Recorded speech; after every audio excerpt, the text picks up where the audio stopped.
Hello, I'm very honored to be here to share with you pentagrowth, which is the model we devised with my team, with Nuria, with Tim Mares, with Mara Balestrini, with Alberto Canigueral, who's around. And what we did is we did a research project on 50 digitally based organizations that had grown more than 50% a year during the period 2008 to 2012, and we measured the growth in users, in revenue, and whenever possible in impact. Let's say nights slept for Airbnb. This is the organizations we took. Some of them belong to the collaborative economy, but many others don't, because we wanted to see just companies who had grown a lot. And there aren't that many companies from the collaborative economy that have 5 years of documented history. So we took part of traditional digital businesses and a part of collaborative economy. And we measured two things. We measured linear growth, arithmetic growth, and that's the growth divided by the number of years. And we took a measure of the acceleration of growth, of geometrical growth. And that's what we're going to call alpha. So first thing we observed is that you can divide digital businesses into 3 generations. From the World Wide Web, 94, to the appearance of social media in 2003. Then comes the social internet, where you can share intangibles, and that goes from 03 to 07. And we've taken '08 as the first mobile year, the first year where mobile smartphones were standardized, the markets were put, and we've taken mobile from '08 to 12, and that allows us to organize the real world, because you know where are you and what are you doing in every moment. So the first observation we made is that the acceleration of growth grows with each generation. And we thought, well, that's natural, because the younger an organization is, the faster it grows. But then we show that it took the mobile generation, it only took 1.5 years in standard to reach 20 million users, and it took the World Wide Web generation 7 years to reach the same amount of customers. So it's not only about the businesses being younger, it is as well about the network upon they work. We saw the social adoption of technologies, the same thing, how companies grew related to the network on which they were sustaining. Here we have some examples. So for mobile first, for mobile generation, average alpha is 1.16, while for the World Wide Web is 0.30 more or less.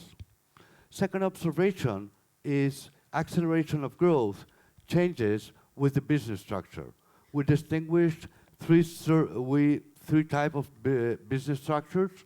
On the one hand, services or pipes, the marketplaces or two-sided platforms, and platforms by themselves or n-sided platforms. Netflix, I'll introduce very briefly. Netflix is a service. It provides access to centralized assets. That's to say, it buys the rights from majors, and then it provides access to customers, and it treats users with a single role. Users are just customers.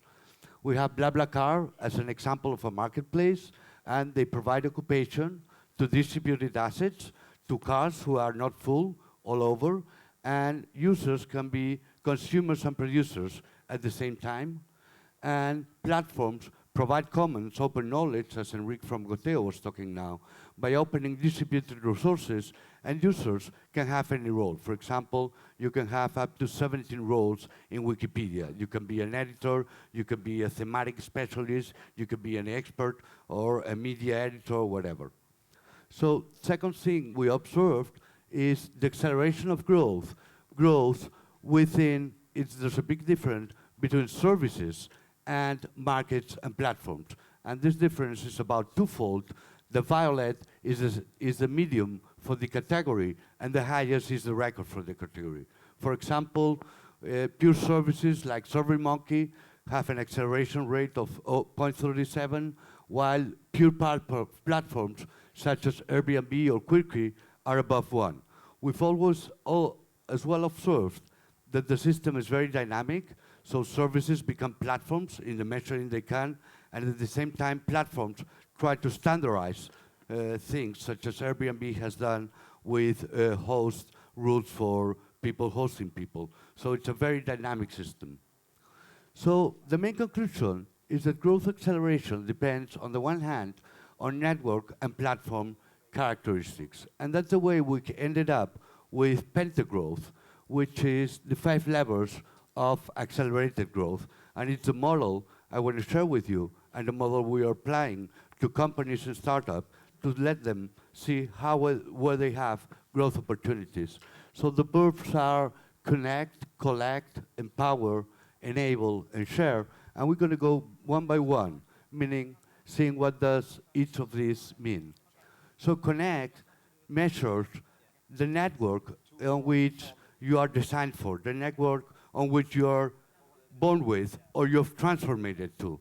So you can be web, that's for sure, but then you can jump into the social sphere, you can jump into the mobile, so you're not only talking to people, but the friends of people, or you can talk mobile to people anywhere and their friends as well. And we're seeing development towards the Internet of Things. Second axe is collect, and that answers the question, how do you build your inventory? Do you do it in a centralized way? And that you buy your merchandise and then you provide access to it, or you gather distributed resources such as Airbnb or BlaBlaCar, or you take from the open, you take from the commons, you take open data, and you ask people to ask Creative Commons articles so you can liberate them afterwards. Third axe is empower, and that answers the question, how many roles does your user have? And it can be a normal user, a customer, buy me, look at me, Facebook me, like me, and that's a single action. Or you can become a user and a producer, such as BlaBlaCar. You can either put your car for a ride or take another car for a ride, or you can have any role. You are open to do whatever within the platform. Fourth act is enable. So how do you go about? Which tools do you create for your partners to make business with you? Traditional way is you become a provider. I'll buy for you if you have something to do with me. I'll buy your merchandise.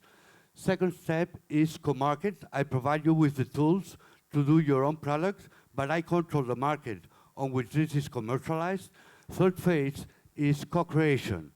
I enable you, I give you all the tools to do it by yourself, and if you need any service from me, you just ask for example, as Arduino does. They give you all the tools. You can build your Arduino plate, but if you want to have the brand or you want to have the homologation on it, you just ask Arduino, and they'll bill you for that. And the fifth act is share, and that means how the knowledge you produce can be used by third parties. You can either be proprietary and keep all your knowledge for yourself. You can open a license. We've used Creative Commons licenses to exemplify this. You can become non-commercial. You may use my content for anything, but not for commercial purposes. Or you can either share in every open fashion with no limitations, according, for example, to the open definition of the Open Knowledge Foundation.